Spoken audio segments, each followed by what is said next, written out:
I now recognize the ranking member of the Judiciary Committee, the gentleman from Ohio, Mr. Jordan, for his opening statement. Thank you, Mr. Chairman. The chairman just used the term judicial lobbying.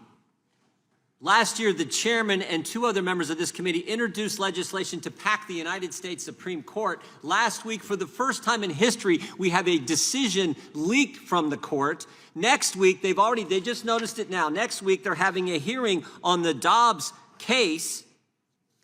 And as we speak, people are protesting in front of justices' homes. That's not judicial lobbying, that's intimidation. That is what's going on right now. Guess how many Democrats on this committee, guess how many? I don't know of one, but take a guess. I don't know of one Democrat on this committee, I'll say it this way. I don't know of one Democrat on this committee who's condemned the leak last week. Not one. This is the committee entrusted by the American people with making sure Article 3 of the Constitution works. This is the committee that's supposed to stand up for the rule of law, for separate and equal branches of government. The biggest breach of the Supreme Court in living memory, the Democrats on this committee won't condemn it. Not only will they not condemn the leak, but they won't condemn what's happened in the aftermath of the leak. As I just said, last week, a left-wing group by the name of, quote, Ruth Sent Us, published the private residences of the court's 6 conservative justices and called on those individuals to be harassed and picketed and protested at their home. Abortion activists have held loud, disruptive protests outside the homes of Chief Justice Roberts, Justice Alito, Justice Kavanaugh, where protesters could be heard chanting all kinds of things.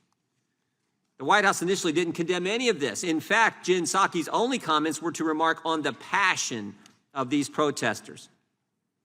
Only days later did the White House offer a weak statement. The editor-in-chief of a publication for another left-wing group, Demand Justice, tweeted that he was, quote, counting on the court never recovering from the leak. That's dangerous talk. That is just wrong. Democrats today can't even seem to support the fundamental idea that the most important value in the American legal system is our embrace of the rule of law. Just 2 weeks ago, Democrats held a hearing to target Justice Thomas and mused in the press about potential plans to impeach him. As I said, last week we had the leak. Today we have notice of a hearing on the very subject. That's in front of the court as we speak. And the protests are going on. As I said, this is, in my mind, an intimidation effort of the court. It's not going to work. Of course, the ultimate plan is to pack the court, something that has not been contemplated since before World War II. And when the court packing was last considered, the Democrat-controlled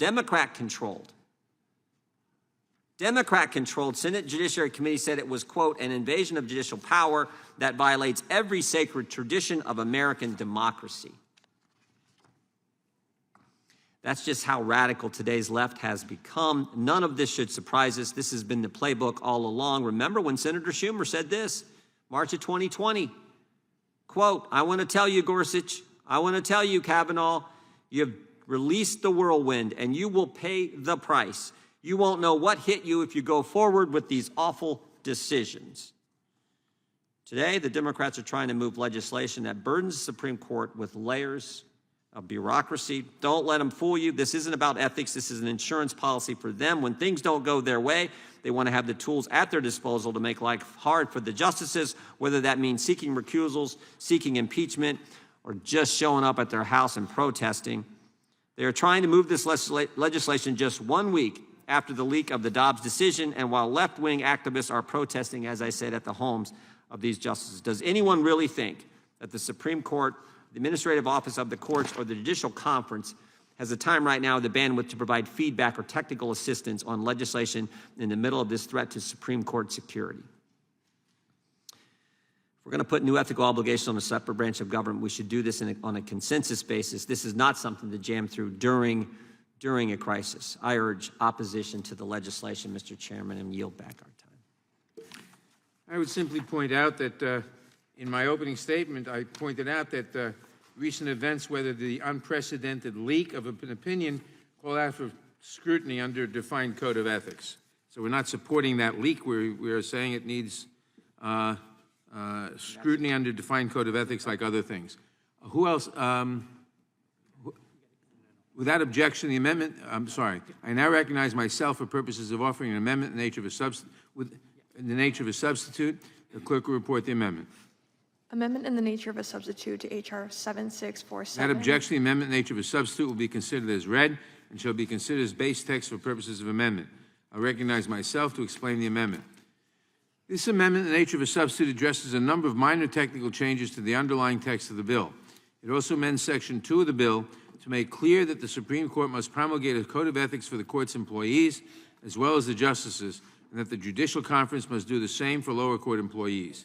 It amends Section 3 to make explicitly clear that the minimum disclosure standards for the justices apply to travel. Finally, it adds a new Section 9 that would require a set of studies to gauge compliance with this bill. I urge all members to support the amendment. Are there any amendments to the amendment in the nature of a substitute? For what purpose does Mr. Johnson seek recognition? Move to strike the last word. The gentleman is recognized. Thank you, Mr. Chairman. This markup is about a bill that imposes upon the United States Supreme Court the obligation to promulgate for itself a code of conduct. And it also puts into place some recusal standards for the court and for other judges, other federal judges, and also some reporting requirements. So it's not about Justice Thomas, it's not about peaceful protesters outside of justices' homes where they are peacefully protesting on public property. It's not about that. And it's not about failing to condemn a leak of Justice Alito's draft opinion. We don't know who's responsible for the leak of that draft opinion in the Dobbs case, but we do know that if it was done or directed to be done by a member of the court, including a conservative member, that justice would likely face no consequences. And that's because, unlike every other court in the land, all being bound by a code of conduct, the United States Supreme Court has failed and refused to bind itself to a code of ethics governing the conduct of its members. And that omission is something that we can correct today, ladies and gentlemen, by moving this bill forward out of this committee and onto the House floor. The Supreme Court Ethics, Recusal, and Transparency Act of 2022 would take meaningful steps to ensure that the court polices itself in a transparent and accountable manner. And it would do that by first by requiring the court to draft and issue its own code of conduct for the justices and the court's employees after hearings from experts and the public about what that code should contain. It would also strengthen judicial recusal rules, adding to the number of circumstances in which justices must recuse themselves, and giving parties to cases additional tools to make sure that those recusals actually happen according to the law. Equally important, the bill would strengthen disclosure rules for justices and others. It would require justices to adhere at a minimum to the same level of gift and income disclosures as we members of Congress. What's wrong with that? So that the parties to cases and members of the public and the press can see when justices or their spouses are receiving gifts of travel or exclusive accommodations from parties, lawyers, or those filing friend of court briefs who seek to influence judicial decision-making. It would also help to ensure those friends of the court, amicus curiae, aren't getting too friendly with the justices by requiring disclosure of every person or entity that is paid for the drafting and preparation of friend of court briefs, and whether they have given anything of value to the justices or their families. And this bill, my colleagues, my dear colleagues, is a long time coming. Many of these changes have been put before this body in one form or another for the past decade or more. We're seeing the effects of our inaction now. The word unprecedented is starting to lose its meaning as we see more and more questionable behavior from justices, and public trust and confidence in the Supreme Court is at an all-time low. By mandating that the Supreme Court develop and adopt a code of ethics, this bill would help restore the court's reputation and reinforce that none of us, not even Supreme Court justices, are above the law. So I urge you all to support this important legislation. And thank you, Mr. Chairman, for your support of this bill. And thank you all to the co-sponsors of it. And with that, I yield back the balance of my time. The gentleman yields back for purposes of Mr. Shabbat seek recognition. Move to strike the last word, Mr. Chairman. Gentleman is recognized. Thank you, Mr. Chairman. As I mentioned during the hearing on this particular matter, the American people, I think, are really tired of what's going on here, and I oppose this legislation very strongly. I think the people of this country, they want us to address problems that they face every day, like rising gasoline prices, soaring crime rates, increased costs of just about everything nowadays, no matter if they're at the grocery store, wherever they're, everything's going up. Instead, they get yet another partisan piece of legislation designed to distract them from the Biden administration's policies that have failed them again and again. Today, the Democrats on this committee are targeting the United States Supreme Court, the Supreme Court. Unfortunately, we're not discussing what should be done about the biggest security breach in the history of the Supreme Court, a leak that could dramatically undermine the operations of that court well into the future. That's an issue we ought to be examining. After all, this committee has direct jurisdiction over the federal courts. But that's not the thread that we're discussing today. No, instead, this committee is considering whether or not a respected Supreme Court justice who has served on the court with distinction for over 3 decades now is suddenly unable to make his own decisions regarding the law without consulting his wife. The whole premise of this legislation is absurd on its face. And as Mr. Jordan said, it's been one attack on this court after another. But unfortunately, this isn't the first attempt by congressional Democrats to smear a Republican-nominated Supreme Court justice by referencing the opinions of his or her spouse. Back in 2020, during her confirmation hearings in the Senate, opponents of Justice Amy Coney Barrett's nomination attempted to distract the American people from her long and distinguished career as a lawyer, as a scholar, as a judge, by suggesting that she would somehow be subservient to her husband when it came to matters of the law. Fortunately, most reasonable Americans knew that was absurd as well. When taken together, these smear campaigns have a couple things in common. One, it appears that my colleagues on the other side of the aisle have an issue with strong, assertive women when those women don't agree with them, a position that's frankly indefensible.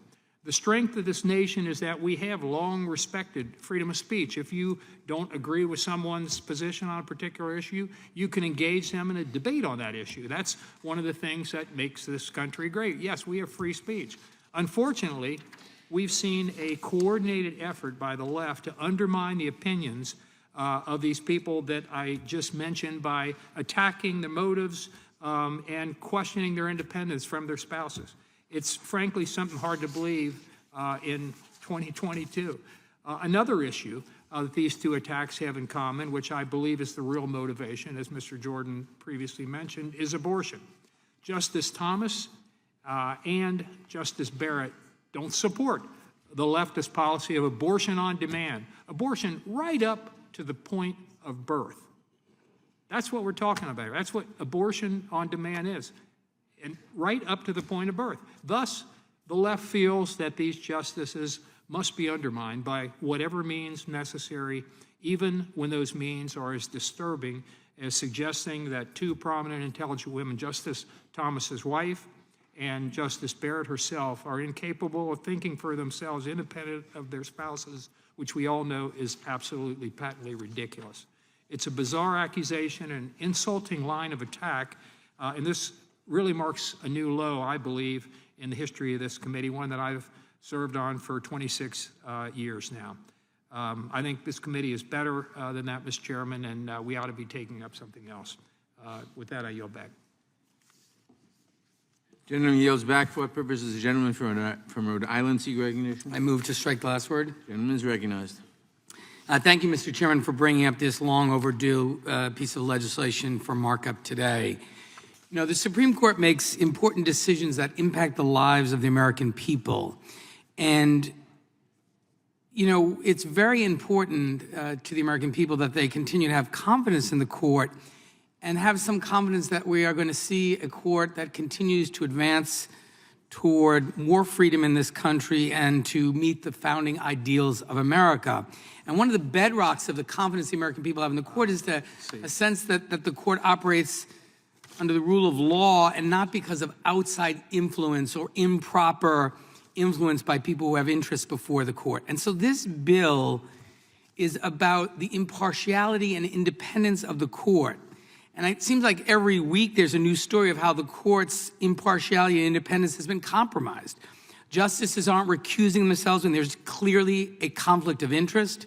They're receiving massively expensive gifts and travel benefits without needing to disclose this information to the public. And dark money is influencing briefs and arguments, and the list goes on and on and on. And so I'm very proud to be co-leading this effort with Mr. Johnson and Mr. Jones and others that will bring a code of ethics to the Supreme Court. It will strengthen disclosure requirements, strengthen recusal requirements in situations where there are conflicts of interest, and prevent dark money from secretly infiltrating amicus briefs.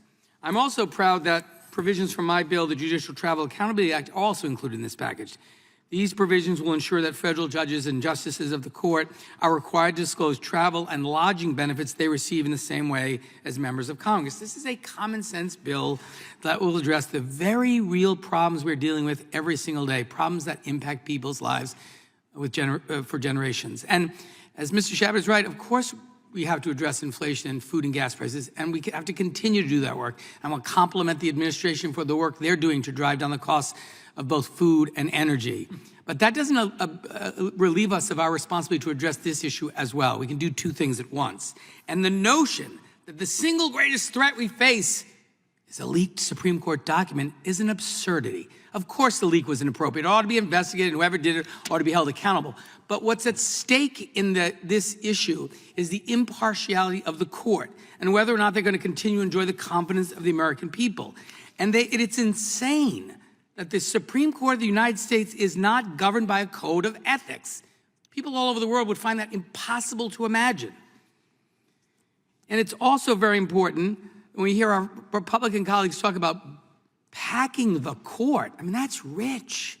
This is the party that refused to give Merrick Garland a hearing, who stole a Supreme Court seat of President Obama's, then jammed through two other justices on the court despite serious allegations of misconduct. So this ocean of packing the court, and don't bring up Ginny Thomas. Let's remember, we now know Ginny Thomas in those text messages was strategizing with the president's chief of staff on ways he could overturn the election results and keep Donald Trump in office, though he lost the election. And Justice Thomas didn't think it was appropriate, despite his wife's active participation in that, to recuse himself from a case that involved an effort to compel the former president to produce documents to the January 6th Commission investigating his participation or involvement in this? Curious. He was the only justice who sided with the president against the entire balance of the court, who said he was required to produce those documents. Does that create some appearance of, I don't know, does it suggest confidence in the impartiality of the court? I mean, these are the questions the American people are asking, and they expect us to ensure that the court operates with integrity, with transparency, free from conflicts of interest, at a bare minimum. That's what this bill does. So let's set aside all the theatrics about the leak and about, peaceful protests, which last time I checked are as American as anything.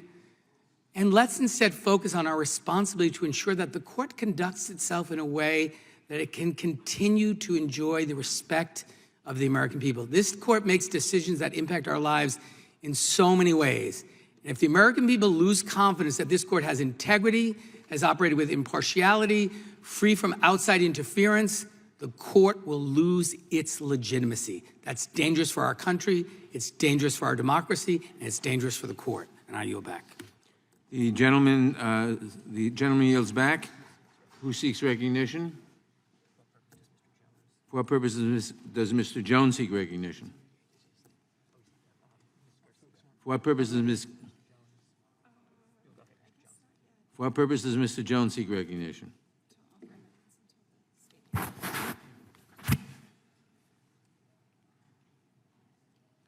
I move to strike the last word, Mr. Chairman. Gentleman is recognized.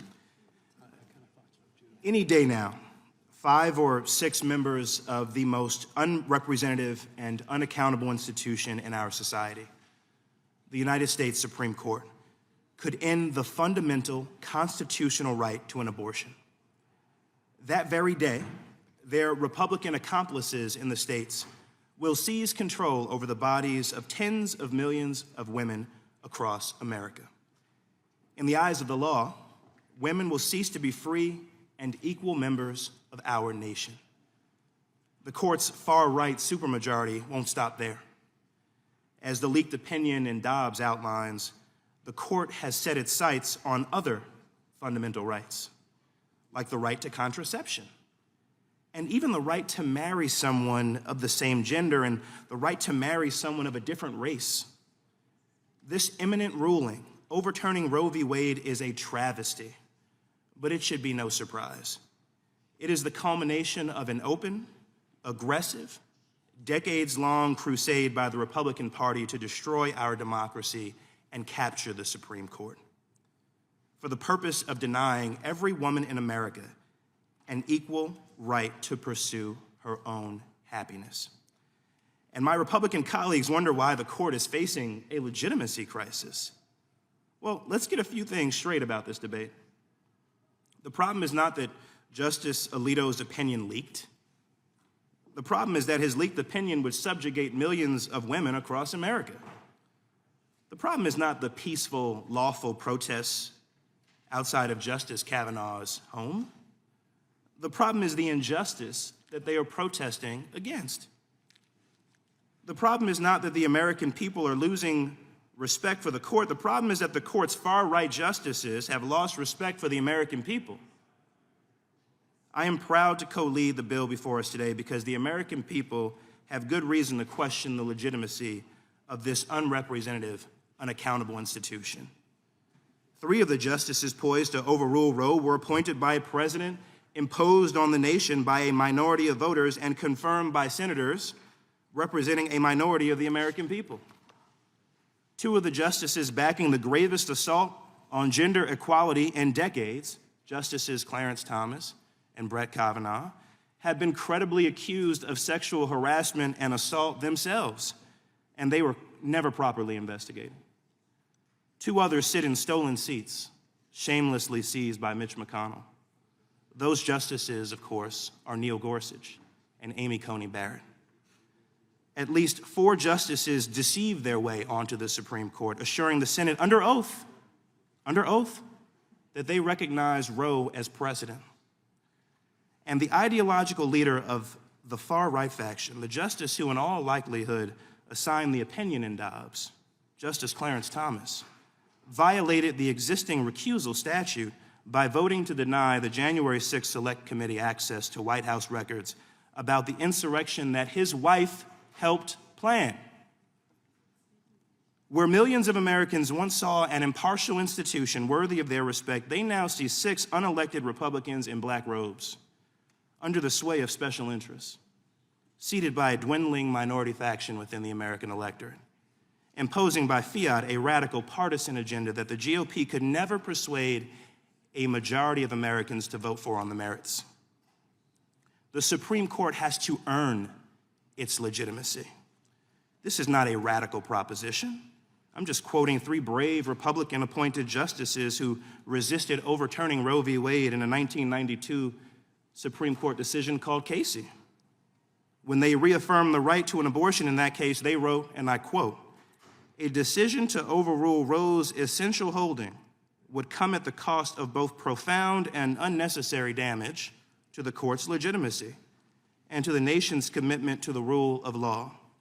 It is therefore imperative to adhere to the essence of Roe's original decision." That's the end of the quote. Clearly, the only way to restore the court's legitimacy is to restore a court worthy of legitimacy. Ethics reform is essential. But let's not kid ourselves by thinking that ethics reform is enough.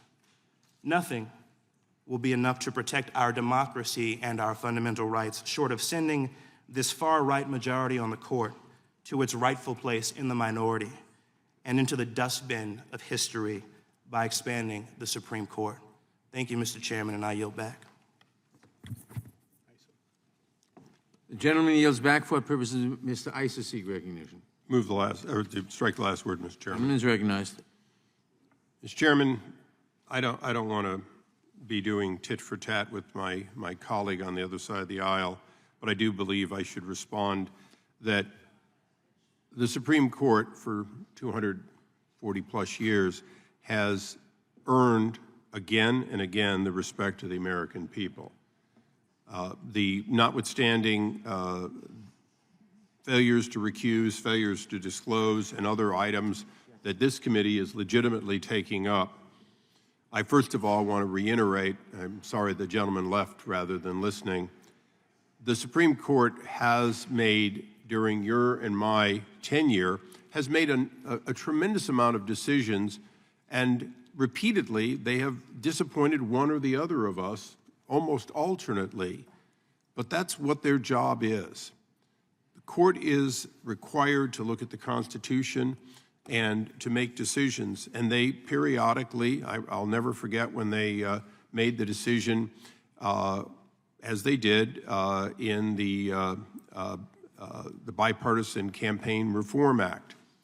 And I thought it was a bad decision, and they made it, and I disagreed with it. And then they made several decisions over the coming years that have actually moderated it to where between the first decision and the second decision, we all live under a system that is very different than if they had simply considered one and rejected it or the other. That's the way the court works. But most importantly, our Supreme Court and all of our courts must work without the threat of violence and without intimidation. I offered earlier the identical language to the Senate's version under H.R. 7705, which is a bipartisan bill that would allow us to more expeditiously provide aid and relief to a Supreme Court that is now being intimidated. I make no mistake, I do care about the ethics of the courts, the Supreme Court and all of its lesser courts, but I also know this: we will not improve the court by, in fact, intimidating the court. We will not have judges in the United States able to and willing to make those independent decisions to call not just balls and strikes, but life and death, if, in fact, we allow the intimidation. Now, that intimidation includes, unfortunately, members of this body who have encouraged basically there will be a day of reckoning for this court and encourage that you go down and yell at them. That should not be allowed. The important thing about this committee is, just as we do have a responsibility to oversee the integrity of the court and the legitimacy of the court and, in fact, impeach a judge who does not live up to that standard, as you and I have done over the years, we also have an obligation to ensure that they and their families are protected. So I would ask you as quickly as possible to look again at H.R. 7705. It does nothing more than give authority to protect the members and their families, and to do so at a time in which the threat is real and it is current and it is clearly intimidation, and is meant to do just that. As to the need for the legislation today that we're considering, Mr. Chairman, I have been supportive and will continue to be supportive of holding the court accountable and to hold it transparent. But I would hope that going forward, that members on both sides of the aisle would not make the assumption that a justice or a judge has in fact been unfaithful to the Constitution or to his oath if, in fact, that has not been adjudicated. I think we do so to our own detriment. Particularly, I want to note the attacks on Justice Clarence Thomas. I have known him for my 22 years. I have known him to be somebody who thoughtfully makes decisions. If anything, he is usually thought of as somebody who, quote, listened to Justice Scalia too much until Justice Scalia was gone. Now they want you to believe that he listens to his wife rather than, in fact, make those decisions he makes without speaking to it. I will say this, Mr. Chairman, we should stop making accusations about these individuals. It only leads to the mob's intended attempt to intimidate the court, and I would ask that we stop doing that. And The gentleman yields back. I yield back. Who else seeks recognition? For what purpose does the gentlelady from Texas seek recognition? Mr. Chairman, I'd like to strike the last word. The gentlelady is recognized. For 4 years, under a cloak of false patriotism, Republicans missed no opportunity to erode public trust in our government's institutions. For 4 years, the former president tainted the highest office in our nation with extremist rhetoric, conspiracy, and incitation of violence. This body was morally compelled to impeach not once but twice the President of the United States. On January 6th, the Republican insurrectionist mob disgraced this House, the People's House, in the name of lies and false claims of voter fraud. The current administration and this Congress have relentlessly worked to restore decorum, respectability, and honor to the Oval Office, the House of Congress, and our highest court.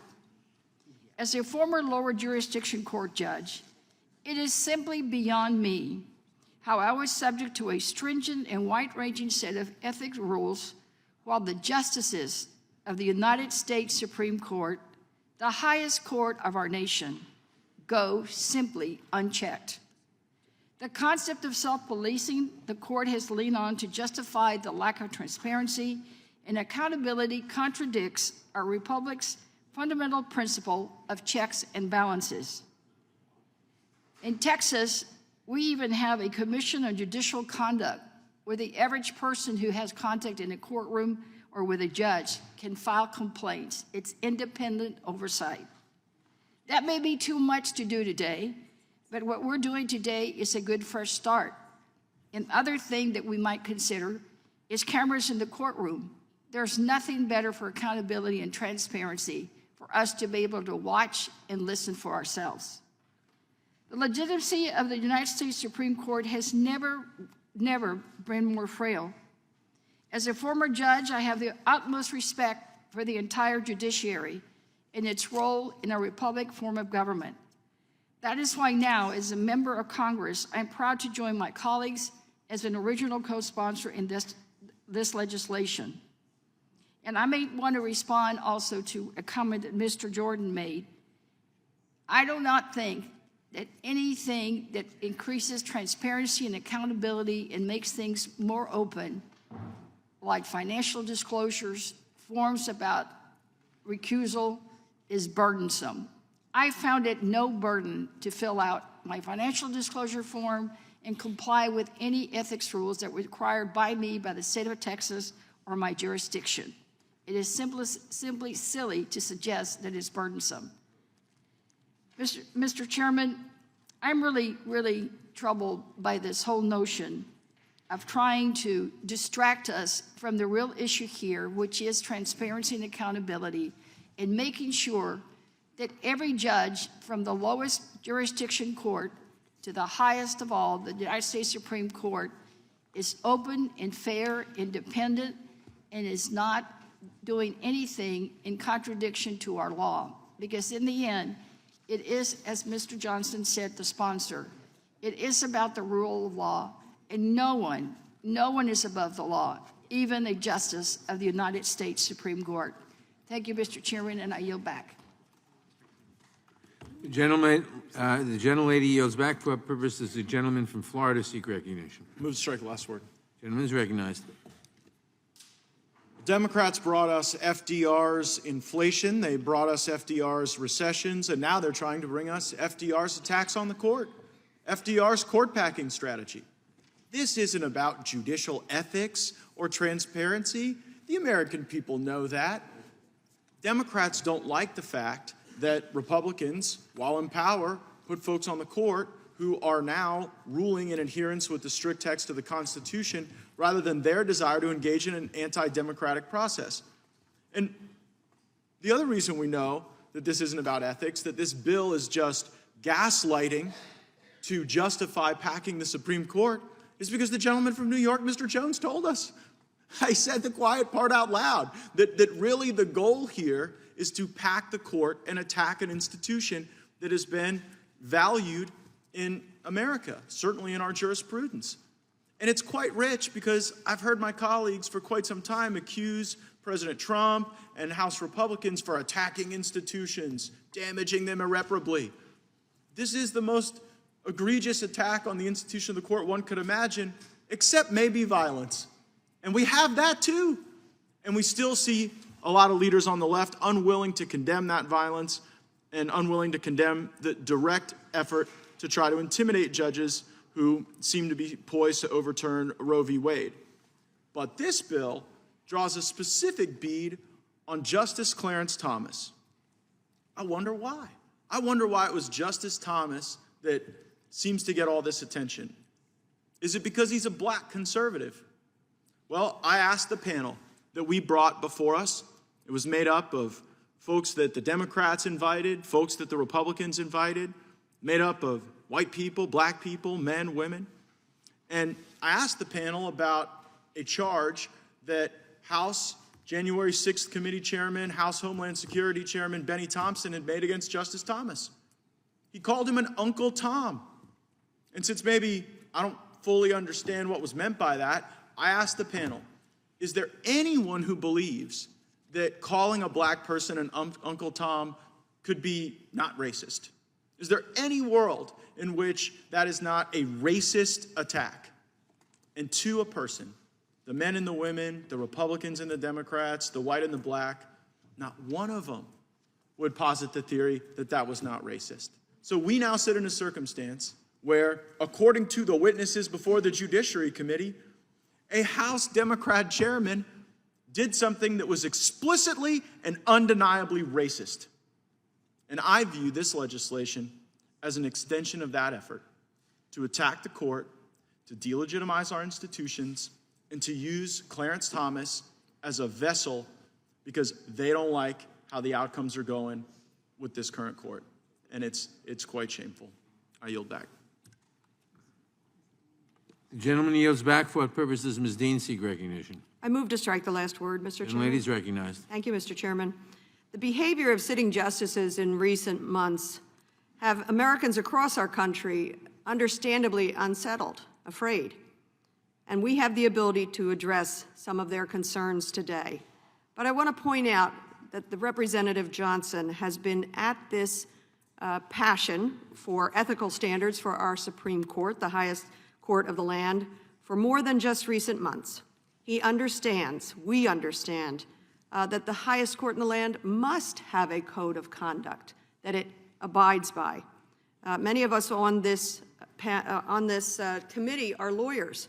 We remember studying the code of conduct that we are subject to. And in that code, particularly for federal judges, is the notion that judges must avoid not just impropriety, but also the appearance of impropriety. So I don't understand arguments around this is an intimidation of the Supreme Court. Not at all. I would think the Supreme Court would embrace where this legislation goes, that they should be held to the highest standards of ethical conduct, that they should welcome it. We have the chance here today. How can we be sure to hold judges and justices accountable to rigorous, enforceable ethical standards? The three-part answer is right here in the name of Representative Johnson's bill. Ethics, recusal, transparency. What's intimidating about that? I don't know. I am proud to lend my strong support as a co-sponsor of H.R. 7647, the Supreme Court Ethics, Recusal, and Transparency Act.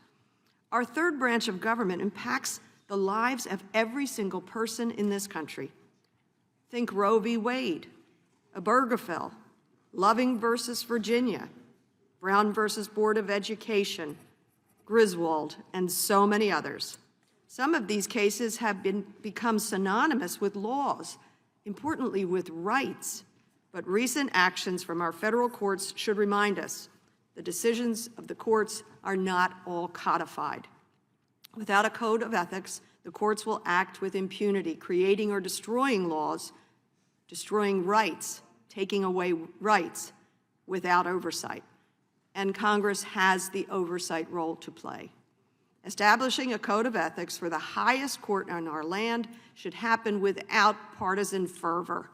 Lest we forget, it was 4 years ago that my colleagues across the aisle introduced a bill that would have required the judiciary's policymaking arm to issue a code of conduct that applied to the justices. It should not be partisan for a sitting judge to recuse his or herself when appropriate. It should not be partisan for federal judges to maintain a level of transparency regarding their personal interests in a case. Establishing a code of ethics will provide an additional safeguard in protecting the integrity of the federal bench, therefore protecting the rights of the American people. And so I'll end by thanking Representative Johnson for his tireless effort on this bill and in leading efforts to establish oversight of our federal courts and encourage the passage of the bill. I yield back. The gentlelady yields back. For what purposes Mr. Royce seek recognition? Move to strike the last word. Gentleman is recognized. Our colleagues, and particularly Mr. Jones, made the case when he said, let's not pretend that this is enough. He said nothing will be enough, but relegating the current members of the majority into the minority by packing the court. This isn't about ethics and transparency and recusal. Everyone watching gets the joke. That's not what this is about. This is about raw politics, a disdain for the current majority, a disdain for specific members of the court, and in particular, Justice Thomas. And I think in particular, because he's a conservative black man. And I think everybody gets the joke.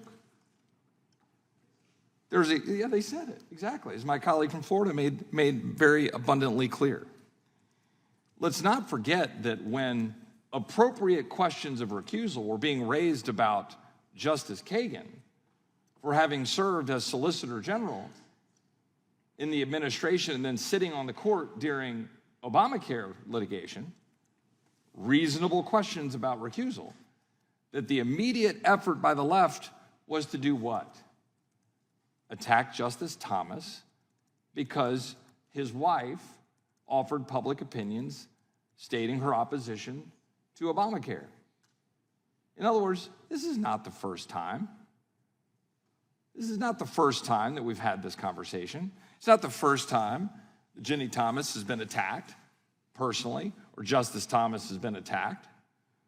And of course, this president, having been the chairman of the Judiciary Committee and having sat over the absurdity that was the hearing for Justice Thomas, knows full well exactly what they're doing.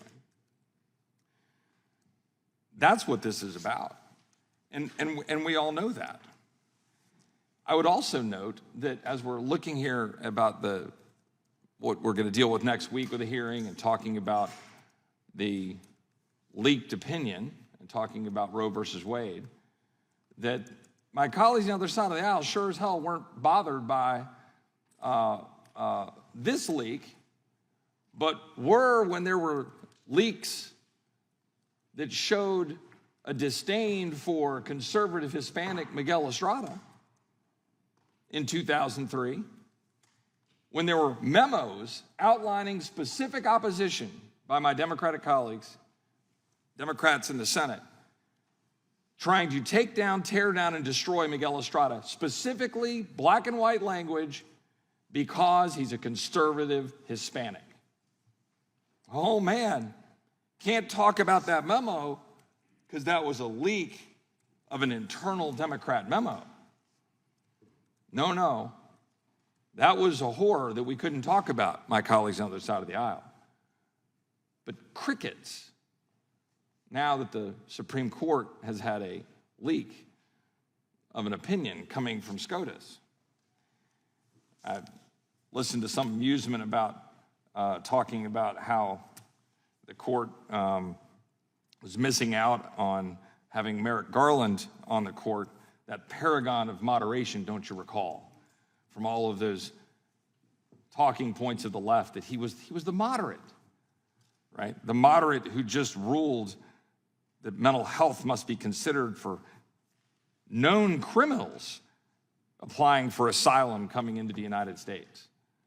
That paragon of moderation targeting parents in coordination with the National School Board Association.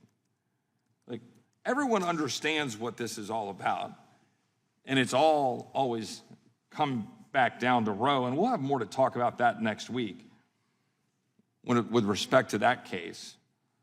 I've heard enough from my colleagues on the other side of the aisle talking about how that is going to, because we couldn't, I think the quote from somebody on the other side of the aisle, we can't win that issue.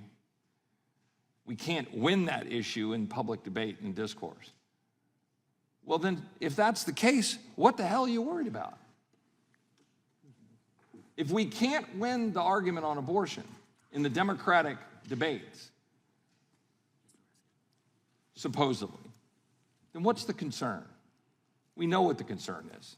You want the court to put its thumb on the democratic process, and that's what this is about. I yield back. Time, the gentleman yields back. For what purposes, the gentleman from Maryland seek recognition? Move to strike the last word. Gentleman is recognized. Thank you, Mr. Chairman.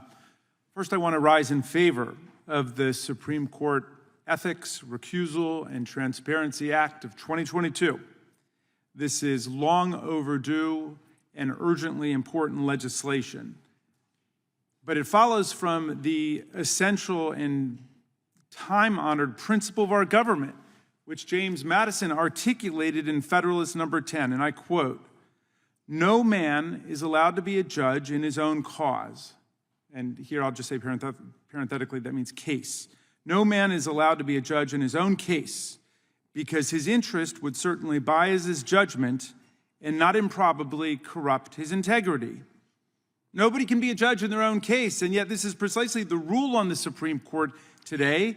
Every justice is invited to be a judge in his or her own case when someone raises a conflict of interest on the judge's part. That's ludicrous, unless you think that being on the Supreme Court confers upon you superhuman powers and that you have no interests and no bias and no prejudice. And I would hope that every member of the United States House of Representatives Judiciary Committee would recognize that that system doesn't work. And we need a real code of ethics that binds every federal judge, including U.S. Supreme Court justices, because nobody is above the law and nobody is perfect.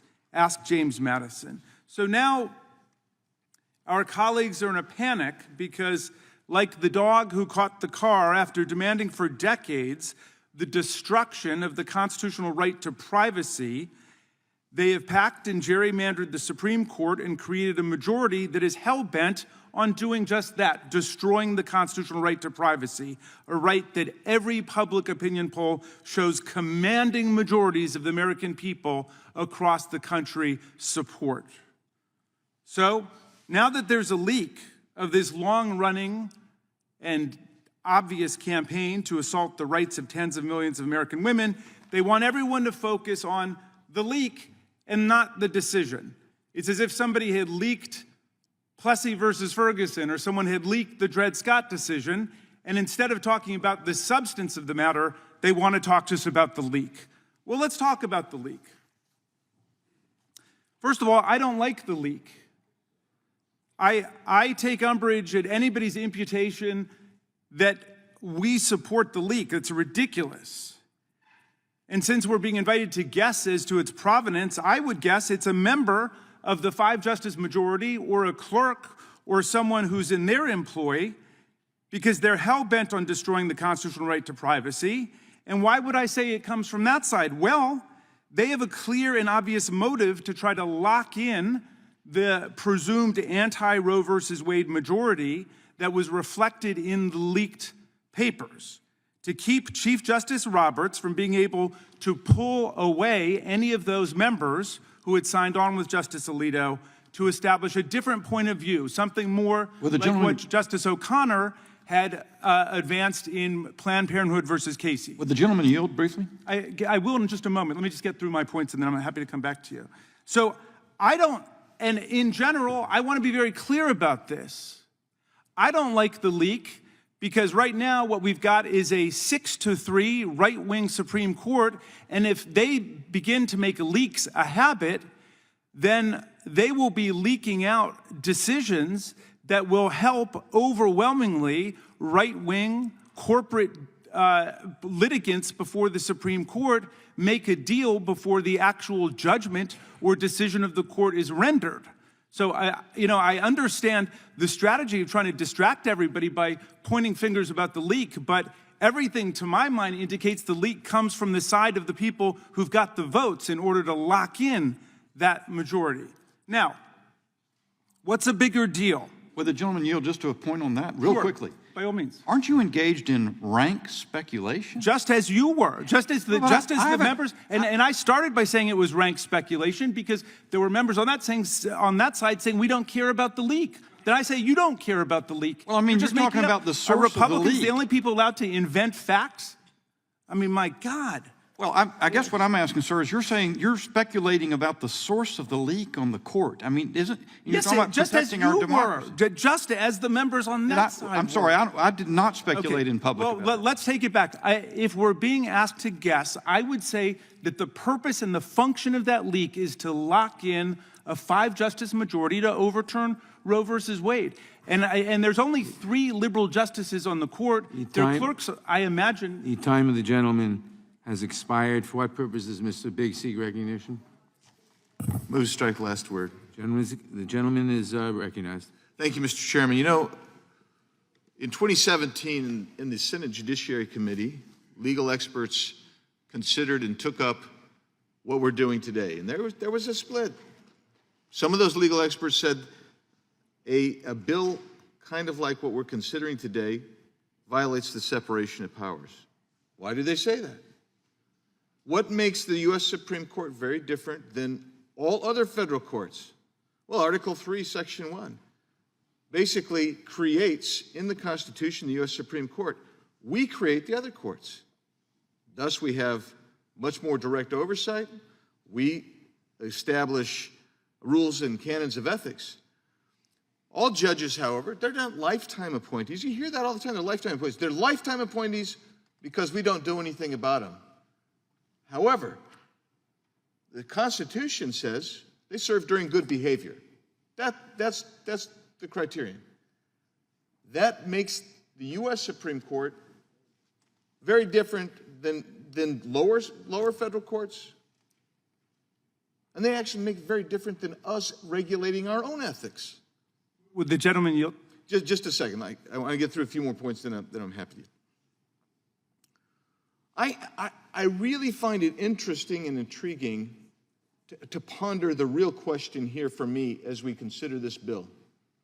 What would you do if the Supreme Court said, screw you, thanks for coming, we're not playing by your rule? You've created this.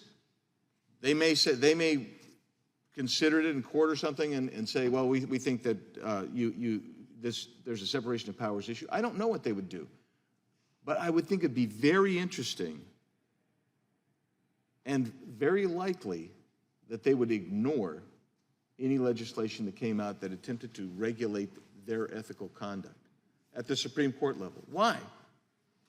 Because we can't bring them in unless we're going to do what? Impeachment. That is what the founders gave us. They gave us 2 things. They gave us the purse and they gave us impeachment. That's how you regulate or balance or check their power. That's, when you read James Madison, and he's talking about when he's talking about the horizontal separation, Those are the two checks on the judiciary he mentions in the Federalist Papers, and beyond that, in the writings of James Madison and his correspondence to others. Will the gentleman yield? Who's asking? This is Mr. Jones from New York. I know I'm not everyone's favorite member today, but Again, just give me another second here. So that becomes a very interesting thing. How are you going to enforce this? I don't think it's enforceable. So I want to make two more points before I'm going to yield to Mr. Raskin and then to Mr. Jones. I also view this. The timing is curious. It's corresponding to public attacks on Clarence Thomas and his wife, Ginny, who is an outspoken community activist. I don't think there's a problem there. But the reality is, as we watch this, and I ask that question, how in the world are you going to enforce this unless you're going to impeach? I say that the real point here, and this was uttered by Mr. Jones, so I'm going to yield to in a second if we got time, is to pack the court. That is the other remedy that would be left to you. And that is to say, we don't like the outcome of this particular Supreme Court. We're not going to impeach them. But what we are going to do is we're going to put them into the minority and not let them go forward. And that becomes your other alternative remedy, right? That becomes the alternative remedy. In fact, I think I would say, having listened to your comments today, that is your remedy of choice. Mr. Raskin, you wanted to make a comment or question. Thanks so much for those thoughtful remarks. There are other things available, of course, to Congress, including control over the jurisdiction of the appellate jurisdiction. That's correct. Of the court. But beyond that, I guess I would really want to go to the point about good behavior. Do you think that good behavior includes acting in an ethical manner and not violating general standards of conflict of interest that govern everybody else in the government? And I would say that is something we could adjudicate if we so sought to do. But we can't do it by legislation, in my opinion, because you violate the separation of powers unless you bring them in and hold them to the impeachment level. Okay, and I guess if you'd permit me just one more comment on it. Well, I'm out of time, but if the chairman's going to give me more time. The time of the gentleman has expired. What purpose does the gentlelady from Washington seek recognition?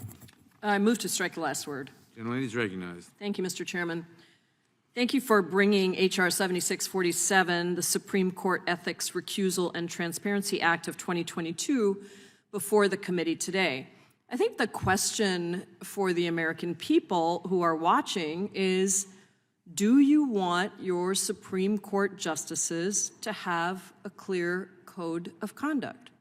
Do you want these justices to be able to make impartial decisions that are free of conflicts of interest, whether those come from family members or from lobbyists who pay for fancy trips or big speeches?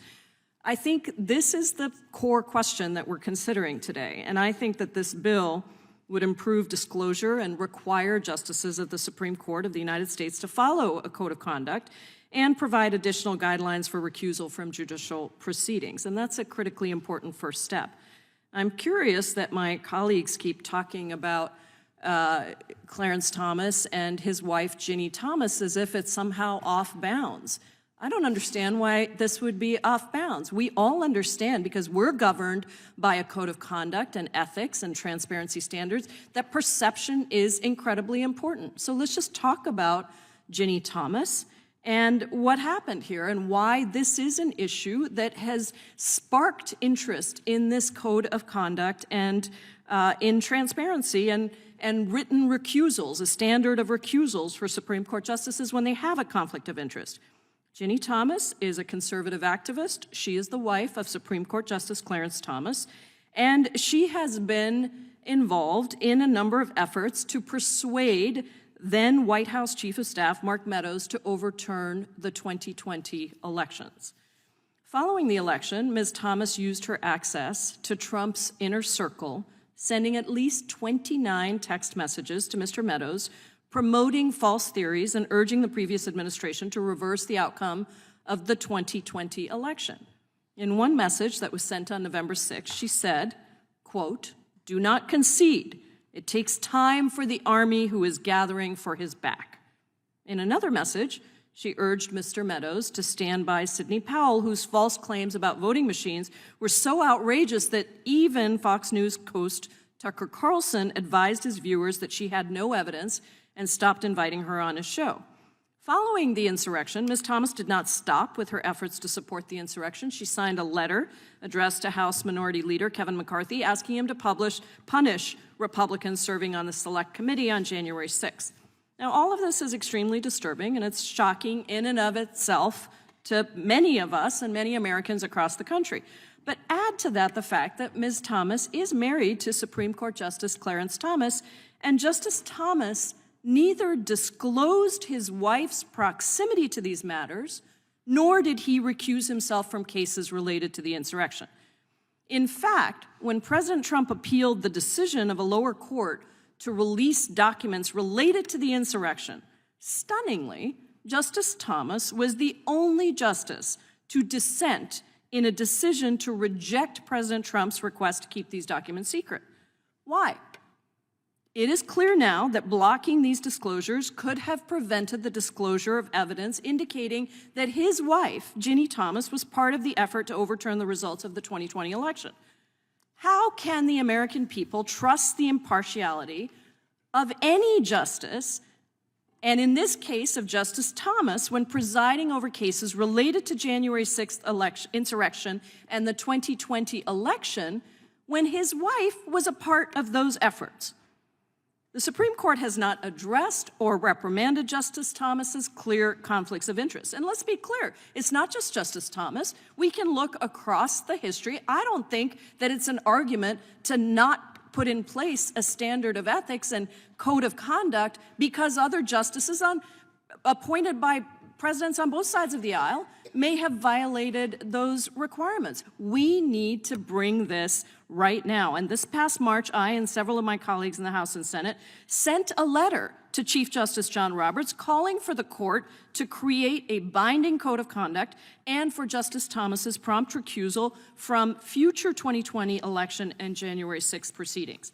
As the Supreme Court struggles to hold itself accountable, faith in the American judicial system steadily declines. It's long overdue for a legislative mandate to abide by a stricter ethical code of conduct, and I'm grateful to Representative Johnson for his work on this bill. I do want to say I have another bill that I have introduced and called the Judicial Ethics and Anti-Corruption Act to overhaul our nation's ethics laws and restore public faith in the court system, and I hope we can bring that bill to this committee as well. Thank you, Mr. Chairman. I yield back. Gentlelady yields back. For what purposes of Ms. Barth seek recognition? I move to strike the last word.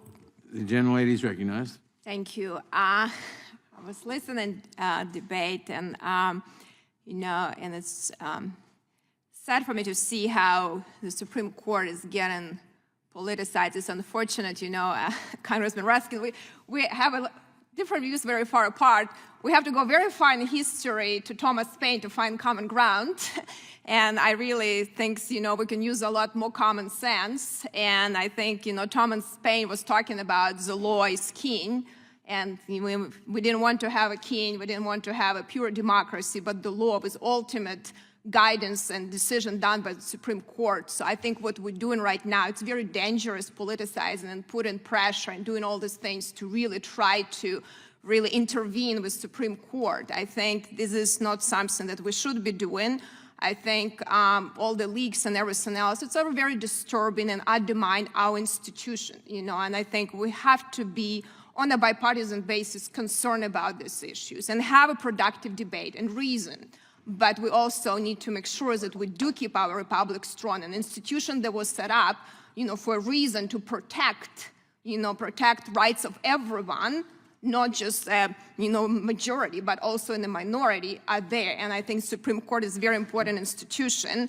And I just to kind of wanted to have us in this committee and have a vibrant debate, but not a political debate. And I kind of want us to remind, since we talk about Thomas Paine, that we don't forget, he said that society in every state is a blessing, but government, even its best state, is but a necessary evil, and its worst state is an intolerable one.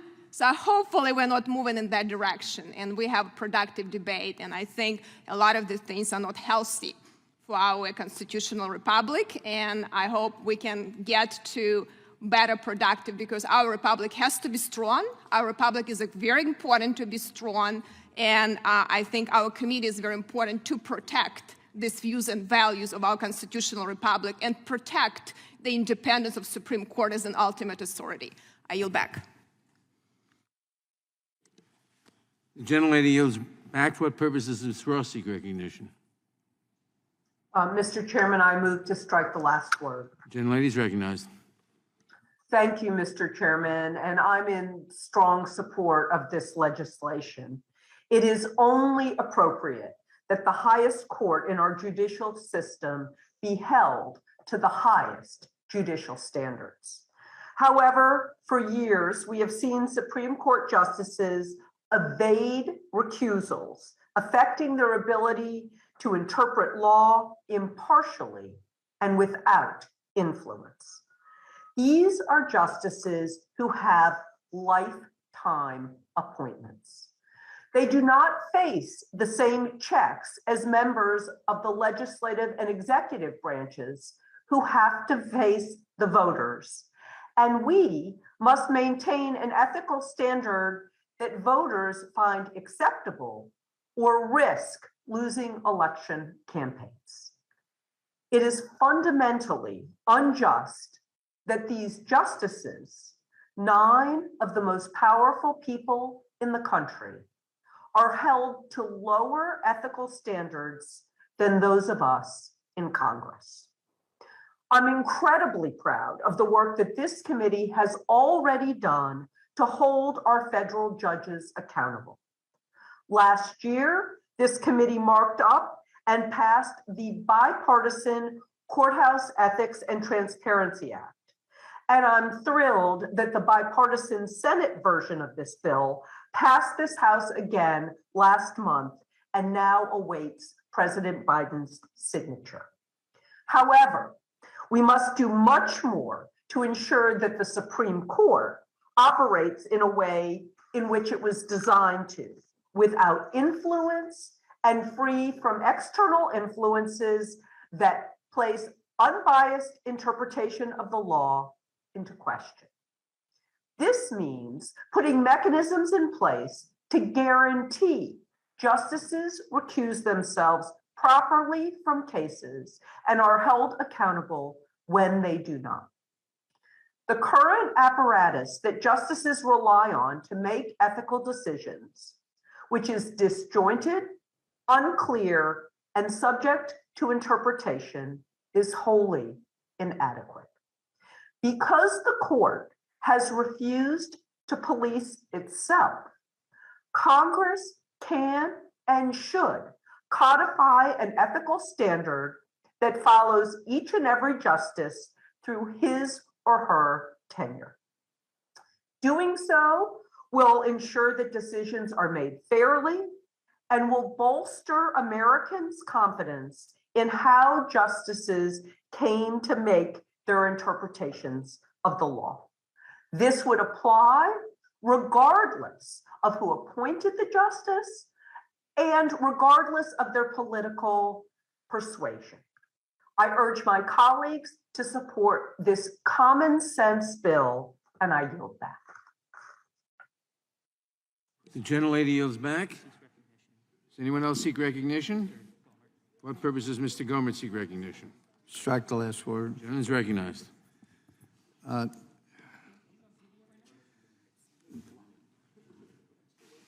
This is really profound and disturbing. For so long,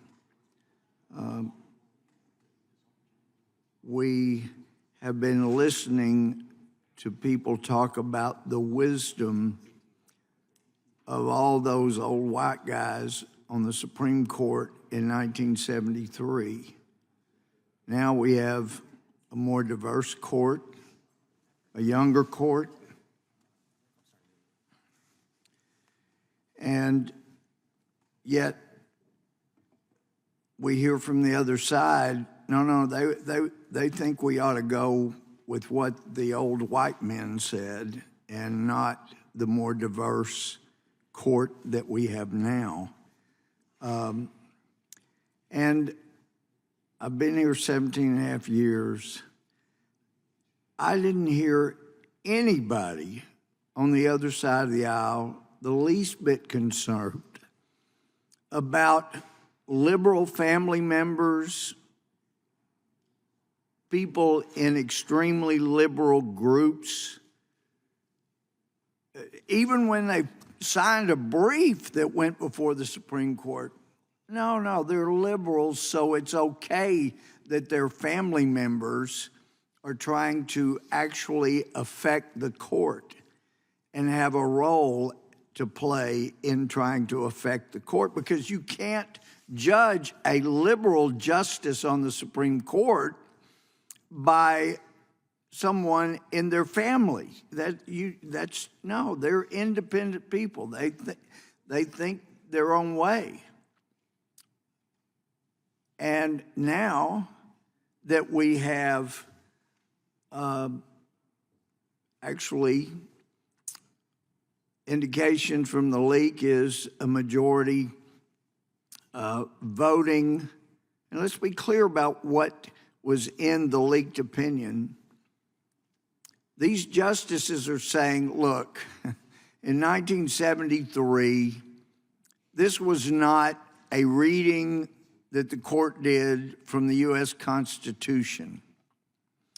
Somehow, they were able to look at the shadow of a penumbra to read language that wasn't there, didn't exist. They made it up. Will the gentleman yield?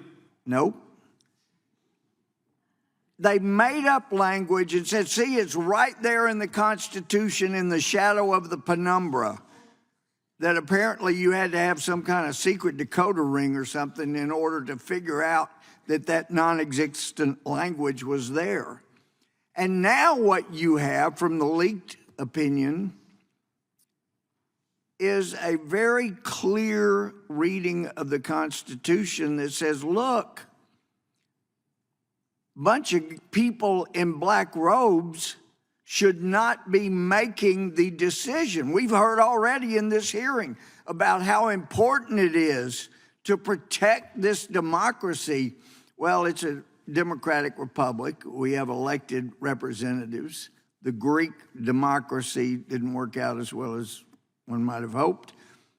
But the justices in the leaked opinion are saying, let's do this the way the Constitution anticipated. As the 10th Amendment says, if the power is not specifically enumerated for the federal government, it's reserved to the states and people. That's there. It's not in a shadow. It's not a penumbra. This is there.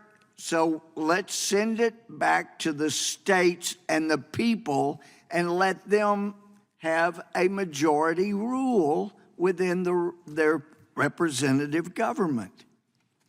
And yet we're hearing, look, we still should go by what all those old white guys did in 73, even though the court now is much more diverse and is actually, as I understand, 1/10 of a year younger than the average age for the court was back in 1973. So I don't buy that the leak came from a conservative, because they had the opinion, they had the majority. So it seemed that the best motive would have been exactly what we've seen. It was leaked, and then the pressure is being brought to bear against the justices. The time of the gentleman has expired. Thank you. Who seeks? I yield back. Gentleman yields back. For what purpose is Mr. Lucey recognition? I seek to strike the last word. Gentleman is recognized. Thank you, Chairman Nadler. Every executive branch employee has to follow ethical rules and laws. There's an entire Office of Government Ethics that deals with ethical issues among executive branch employees.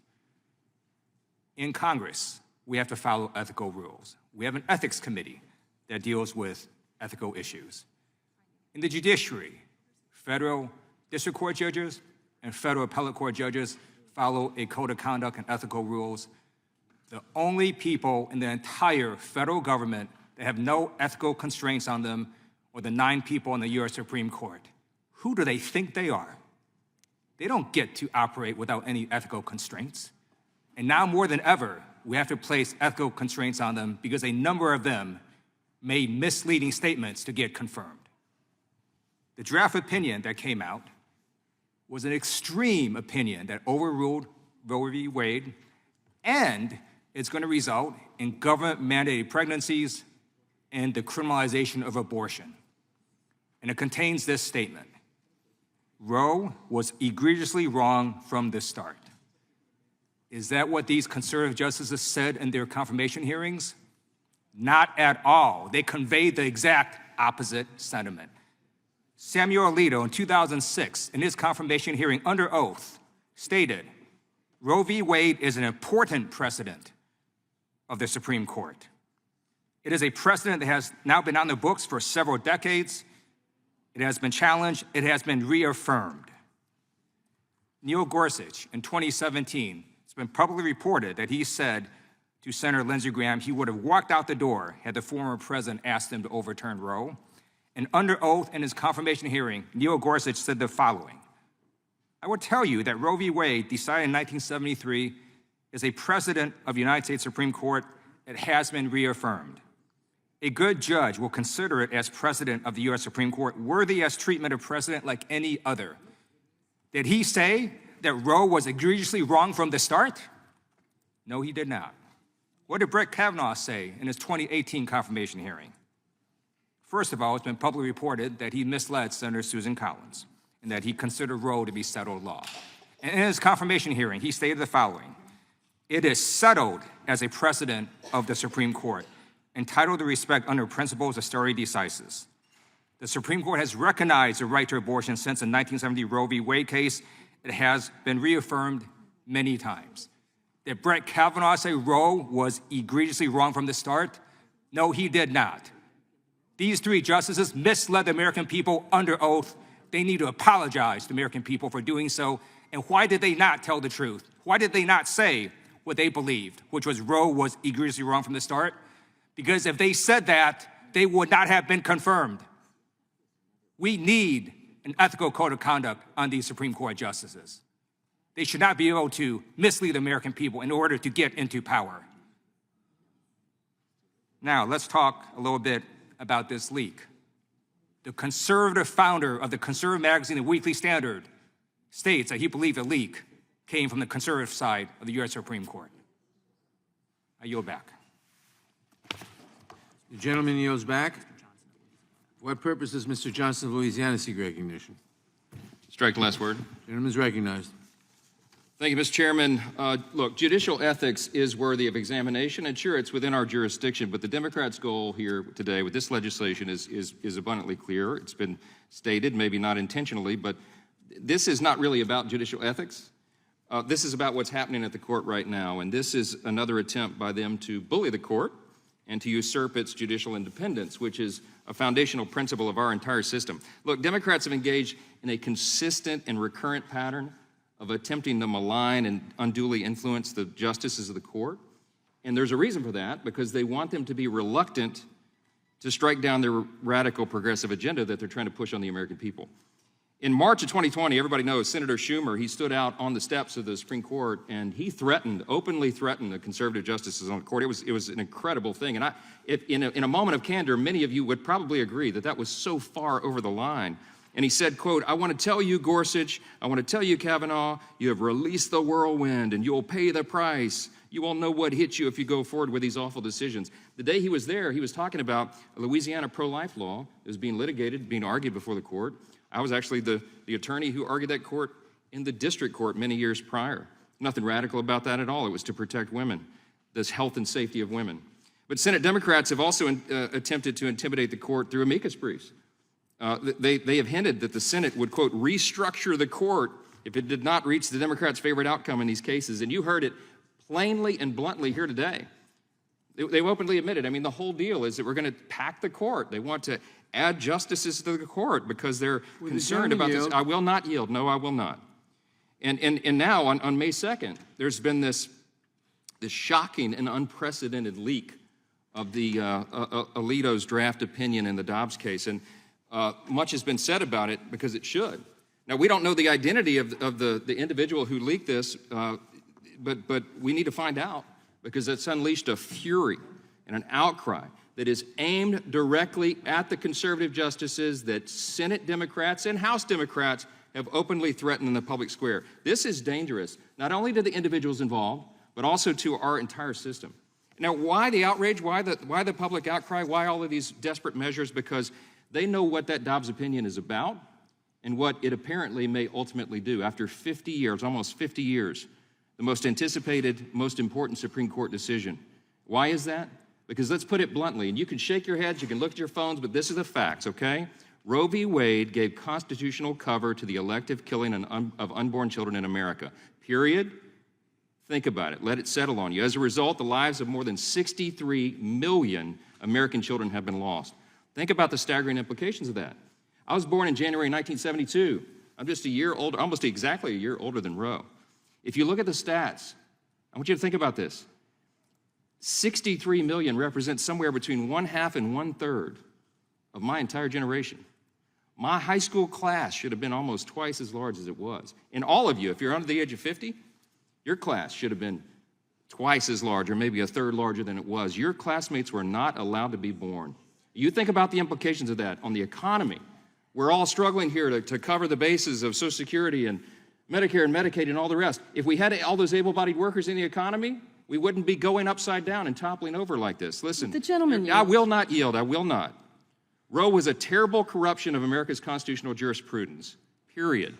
Elective abortion does not appear anywhere in the Constitution, not in its text, its structure, or its original meaning. And because of that, in our system, the decision is supposed to be left to the states, to the people. That's where it will be restored when the Dobbs decisions come down. We hope, we pray. But the whole purpose of this, no pretense here, the whole purpose is to try to intimidate those 5 conservative justices, possibly 6, who have at least implied or indicated that they may actually finally acknowledge the absurdity of the Roe opinion. It has no foundation in the law. They invented the right to abortion out of thin air, period. And that's what the state of Mississippi is arguing in Dobbs. And finally, hopefully, common sense will prevail. We will return this decision to the people where it belonged in the beginning, and that will be a great day in America. So listen, jump up and down, scream, do it under the guise of judicial ethics, try everything you're going to. The gentleman yield? I will not yield, Mr. Chairman. This is too important. The American people are going to let their voices be heard in November. The justices may do the right thing prior to that, and we can't wait. That day can't come soon enough. I yield back. The gentleman yields back. For what purpose does the gentleman from New York seek recognition? Move to strike the last word. The gentleman is recognized. Thank the distinguished chairman for your leadership, and certainly thank my colleague from Georgia, Chairman Johnson, for his advocacy and for moving this important legislation forward. I respect my colleague from the great state of Louisiana, strongly disagree with his conclusions jurisprudentially about Roe v. Wade. It was a sound judicial decision.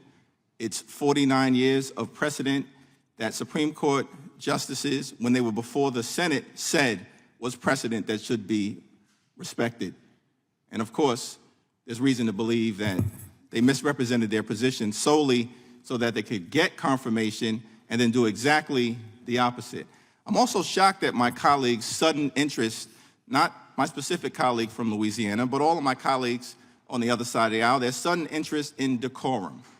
What happened to your interest in decorum as it relates to the January 6th violent insurrection that you called a peaceful protest, that you called legitimate political discourse, a normal tourist visit? What happened to your interest in decorum then?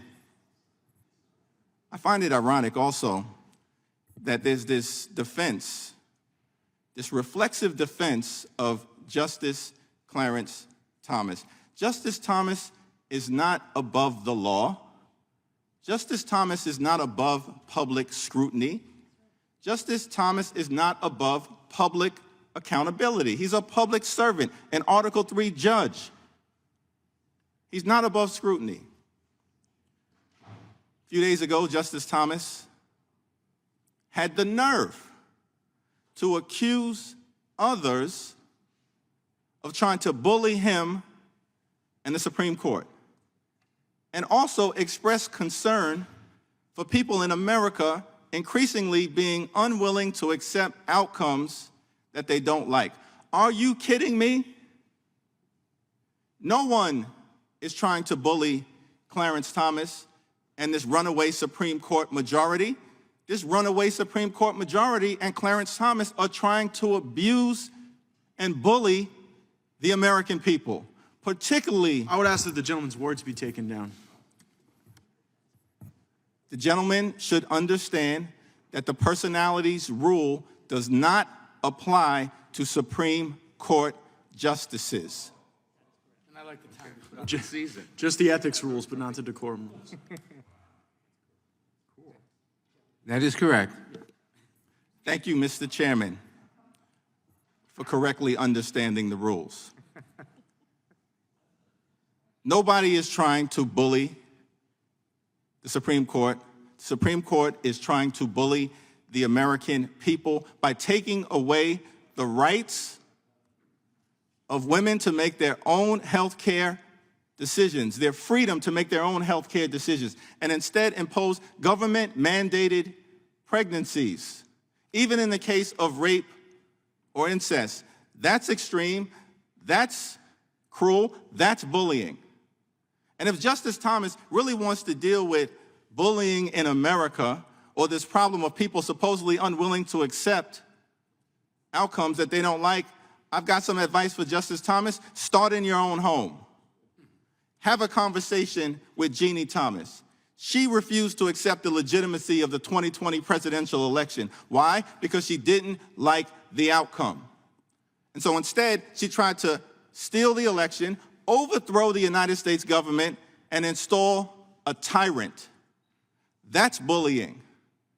That's being unwilling to accept an outcome because you don't like the results, because the former twice-impeached so-called president of the United States of America lost legitimately to Joe Biden. How did she respond? Instead, she said the Bidens should face a military tribunal in Guantanamo Bay on trumped-up charges of sedition.